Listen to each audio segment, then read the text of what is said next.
Alright guys, welcome to the channel. This is a brand new channel where we talk mostly about vertebrate zoology and vertebrate paleontology. I'm all the way over here in Utah, Provo, Utah, at a campus you guys probably have heard of called BYU. It's the Museum of Paleontology. And I came here with a couple of things in mind, so I'm gonna make a quick video for you. First off the bat, this place has a really decent display, but it's also free admission. They do have an option for you to donate. I highly recommend doing so. But it's got they just updated it with some other museums loan. But they have a Dunkleosteus skull, and they have Dunkleosteus impressions that you're allowed to touch. They talk about ongoing research that BYU is going with. They have an Edaphosaurus, Diametrodon. They have some brand new Sphinasuchians that are still undescribed that they're working on publishing on. Found in eastern Utah. Some coelophysid material, and then a cute cast of a coelophysis on the wall from New Mexico. But they have a really decent display from a Allosaurus fragilis, kind of showing some portions of the skeleton where it's different from where they had to fill it in. Really, I don't know if I'm a huge fan of this artsy display, but I guess they have the Camptosaurus jumping off that. They have a Camarasaurus juvenile cast from eastern Utah, a real Allosaurus skull. They have the pelvis, who I believe in a Patasaurus, but they have a femur, Patasaurus femur, fourth trochanter. They have the old mount for Torvosaurus. So it's a pretty decent display, but because BYU is involved, we have some of their discoveries, like working with other Utah paleontologists with Moabosaurus, Utah Raptor's newest mounted skeleton. And we're going to come back to that for the reason for this video. They got their new Dromaeosaurus. They have Gastonia up and going. They have the sculpted Suchomimus skull. They have their famous T-Rex. They have a lot of, the idea is it's just a really jam-packed museum. And even though it's not the greatest museum in the entire world, there's a little bit of a hidden blessing hidden in here though, okay? Is that BYU, this museum sits right across the street from their football field.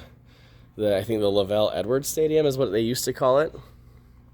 And underneath that football field is a gigantic storage locker, essentially a giant basement underneath it. One of their discoveries, Rhino Rex. And there is thousands. One of my professors of zoology and paleontology, Dr. Paul Bybee, he used to work with BYU, and he'd tell us thousands of undescribed specimens are just waiting there for graduate students to start getting papers done on. Now, I'll give you an example. I'm friends with a gentleman who, when he was working on his bachelor's degree, worked on this crocodiloid. They named it Steve, and he did his research project on his diet. So it's just they have a lot of ongoing research, a lot of things being named, and that's why those Sphinasuchians up there haven't been named yet. So a lot of really cool ongoing research that they keep kind of hidden and quiet for their students. But today, this is one of the few museums where you can get up close and personal to a ton of theropods and a few herbivorous dinosaurs. So theropods are your two-legged, generally meat-eating dinosaurs. This is one of their brand new mounted skeletons, is Tarbosaurus, Batar, depending on where you guys sit with that debate. But they also have Teratophonius, and they also have some real material of Teratophonius right there. So here's a Teratophonius. They have the squonky skull, it's a T-Rex. They have the new one of the Acarc skulls. I just want to show you something that's really special about Tyrannosaurs and other meat-eating dinosaurs. If you go face-to-face with this, and granted it is sculpted, but this is Suchomimus, and the jaw's a little squonky. Hello, I need braces. If you go face-to-face, you can see its eyes. So that is a sign of a good predator, right? If they should be able to look forward and they should be able to address their prey for what it is. You look at T-Rex, again, poking it in the eyes there, okay? If you go to Carcharodontosaurus, again, not as well done. And the skull is a little too thick. I know the guy who helped work on it, so he actually told me they made it a little too thick, but the eyes are still facing forward. Teratophonius, again, like all Tyrannosaurs, especially Tyrannosaurus, eyes are right there. Oop, bump the phone. Where's my phone? There you go. Eyes are right there in the front. Tarbosaurus, again, go nose to nose. You get your eyes looking forward, okay? But then you go to monoclonius or other ceratopsians, and they don't only not have their eyes facing forward, they actually have barriers stopping their eyes from looking forward. They have their eyes facing sideways, that way they can look for things approaching them.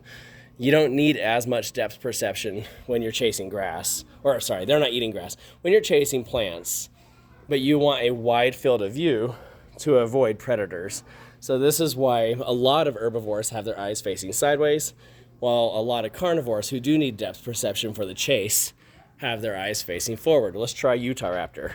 The Utahraptor is really nice because they actually have the sclerotic ring inside the eyes, and you can see the ring on both of these when you face value. By the way, birds and other archosaurs still have these bones inside their eyes. They're called sclerotic rings, and that just helps them accommodate for water or air pressure as they move. So again, this little squonky Dromaeosaurus, but eyes facing forward. Let's try the Gastonia. Again, go face value, and you can actually see the eyes facing a little more forward, but they're still kind of angling a little bit outwards like this. So that's kind of cool to see. So yeah, kind of a difference of carnivores versus herbivores. Now, herbivores still need depth perception, right? So it's not like they're 100% blind looking forward, but it's about how much looking forward they actually utilize. And amazing mounts. This place I highly recommend. You get a lot of up-close encounters with some really cool specimens and some just overall decent displays. If you are a huge fan of mammals, they just upgraded part of their mammal section. They have hadrosaur skin, by the way.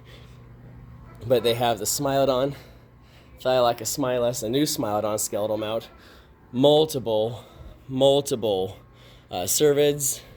They have they say a Megatherium, I guess giant ground sloth. I don't know my ground sloths that well.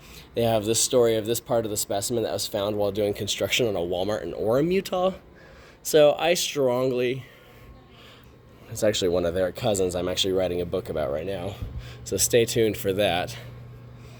They have cousins to prehistoric giraffes, Megacerops, one of these Uintatheriums from the Uinta region, and of course our cool crocs. And I will be doing another video about this animal right here, because you guys, this was donated by the American Museum of Natural History a long time ago. They called it Dinosuchus. You can jokingly call it the Phobosuchus specimen, but now we know this is completely inaccurate, and we know a lot more about Dinosuchus. So stay tuned for that video. Guys, do me a favor, hit that subscribe button. This is a brand new baby channel.